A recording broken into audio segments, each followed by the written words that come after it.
Buenas noches, profesor. Nosotros somos el grupo Los Ecoli y le presentaremos el video de la práctica de cálculo de valor G en Ecoli usando espectroscopía, UV y BIS.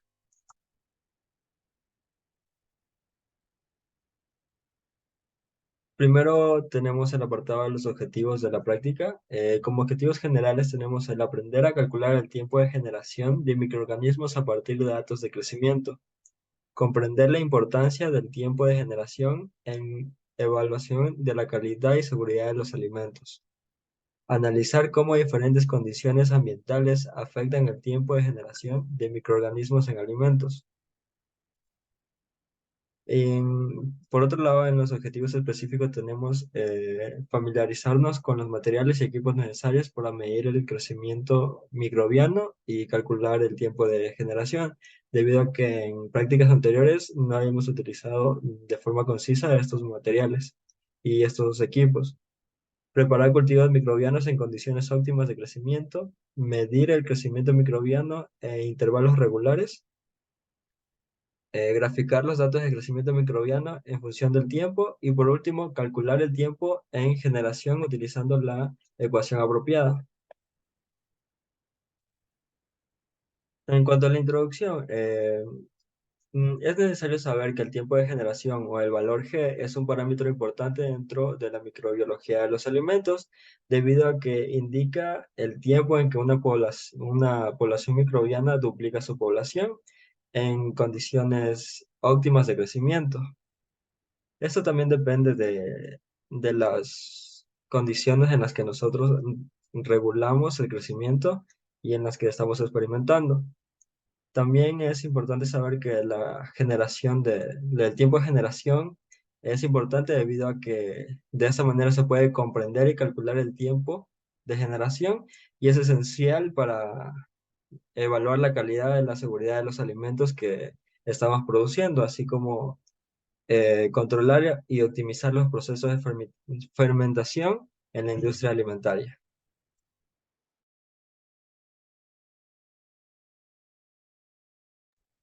Materiales. Para esta práctica usamos los siguientes materiales. La cepra microbiana de interés, que en este caso fue la E. coli, un medio de cultivo líquido, tubos de ensayo, baño María o incubadora, fotómetro, pipetas y puntas y el pepitador.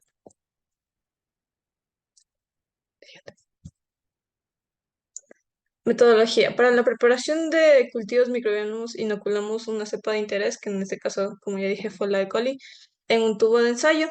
La proporción fue 9 ml de caldo y 1 ml de la muestra. Este cultivo se inocula a temperatura óptima en condiciones de agitación si es necesario durante 24 horas y con ello veremos la adaptación de los microorganismos al medio de cultivo.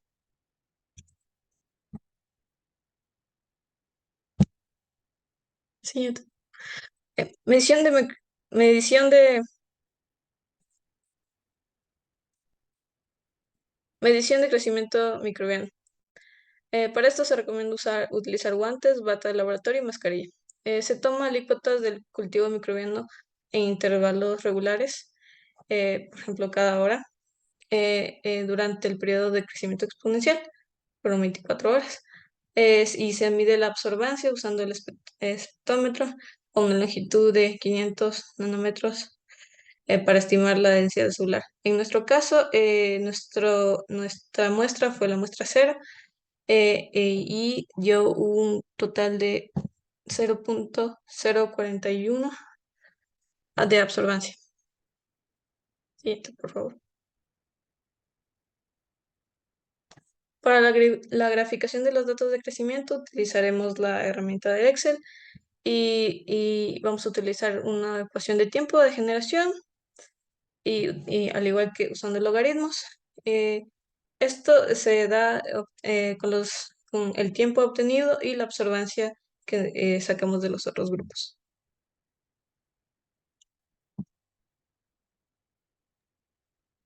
Para la obtención e interpretación de los resultados obtenidos de la práctica, realizamos tres gráficas en función de la absorbancia y el tiempo.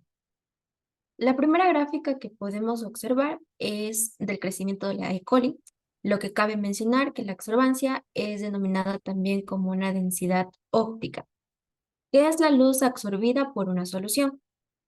En este caso podemos interpretar que la absorbancia es la densidad de la solución, que la podemos relacionar con el crecimiento de la población de la E. coli en función del tiempo, o también como su concentración. En la práctica se tomaron 5 datos a diferentes horas, a 0 horas, a 1 hora con 10 minutos, después 16 horas, 20 horas y 24 horas. Cabe destacar que para obtener una mejor interpretación de datos de las gráficas, se multiplicó los valores obtenidos de la absorbancia por 100. La primera gráfica que podemos observar es una gráfica lineal en función de la absorbancia y el tiempo, la cual podemos notar que la bacteria se reprodujo exponencialmente a medida que transcurrieron las horas. En la segunda gráfica se ubicó los datos en forma individual en función exponencial para poder comprender cómo se desarrolló el crecimiento de la población microbiana de la E. coli, de los cuales podemos entender que la reproducción de la bacteria en forma logarítmica. Sin embargo, por falta de control del tiempo en la toma de los resultados, estos no son congruentes. Siguiente. Por último, tenemos estas dos gráficas. La primera es realizada con nuestros datos y la otra es sacada de un paper que cumple con las especificaciones similares a las aplicadas en la práctica para hacer una comparación del crecimiento de la E. coli. Como podemos observar, no hay tanta similitud en el crecimiento de la población microbiana de la E. coli. Sin embargo, podemos rescatar que estas diferencias se deben a la dispersión en los tiempos de la toma de resultados. Es por ende que nuestra gráfica muestra una reproducción más lineal que exponencial, como debería de ser.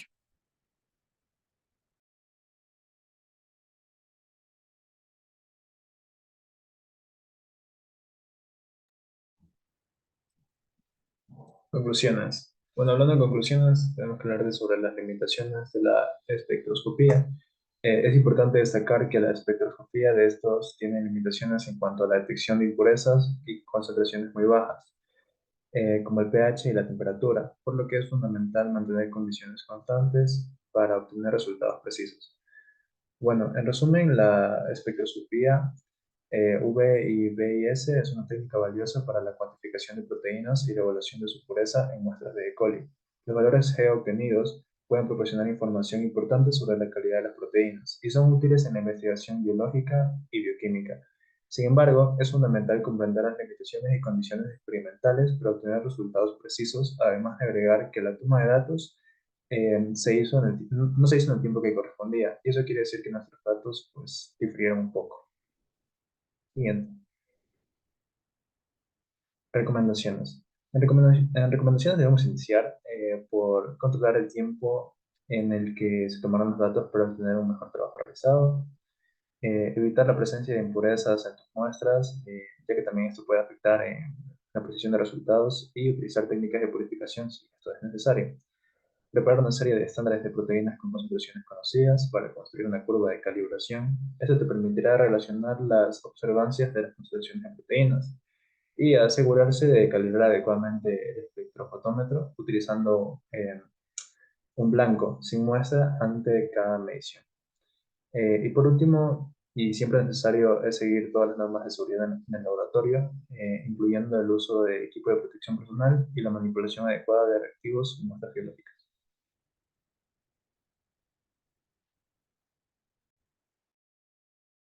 Ya. Yo les voy a resolver las preguntas del cuestionario.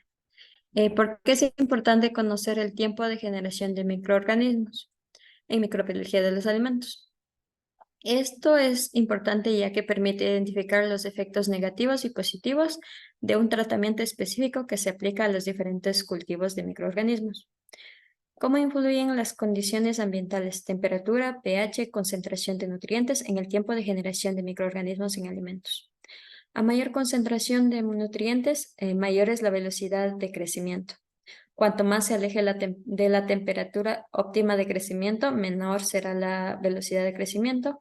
Y cuanto más alejado esté del pH óptimo del microorganismo en el cultivo, más lento será su crecimiento. Siguiente. ¿Qué relación existe entre el tiempo de generación y la fase de crecimiento exponencial en la curva de crecimiento? Durante la fase exponencial se da el mayor nivel de crecimiento de microorganismos, los cuales se multiplican en intervalos regulares de tiempo, incrementando ligeramente en la curva de crecimiento. ¿Cuál es la importancia de realizar mediciones de absorbancia a 550 nanómetros para estimar la densidad celular en cultivos microbianos? Esto se debe a que al aumentar la concentración celular, el medio presenta mayor turbidez, disminuyendo la cantidad de luz que se transmite en la célula fotoeléctrica. Y la curva de calibración se obtiene con las medidas de la biomasa en el cultivo y la absorbancia. Y también porque está dentro del rango de luz visible. Y por último, ¿qué otros métodos se puede utilizar para medir el crecimiento microbiano y calcular el tiempo de generación? Podemos utilizar el método de impedanciometría, que se relaciona con la conductancia y capacitancia, el método de turbimetría, relacionada con la densidad óptica. Estos dos métodos son automáticos y permiten un mayor número de experimentos a realizar con microorganismos. Los métodos de citometría de flujo se basan en la dispersión de luz y estos permiten obtener mayor número de células en un corto tiempo. Y el método de microscopía del tamaño de la colonia es un estudio de microorganismos tanto en sistemas sólidos y líquidos y es muy importante para la industria alimentaria. Estos dos últimos también permiten obtener información adicional, como por ejemplo el estado fisiológico del cultivo.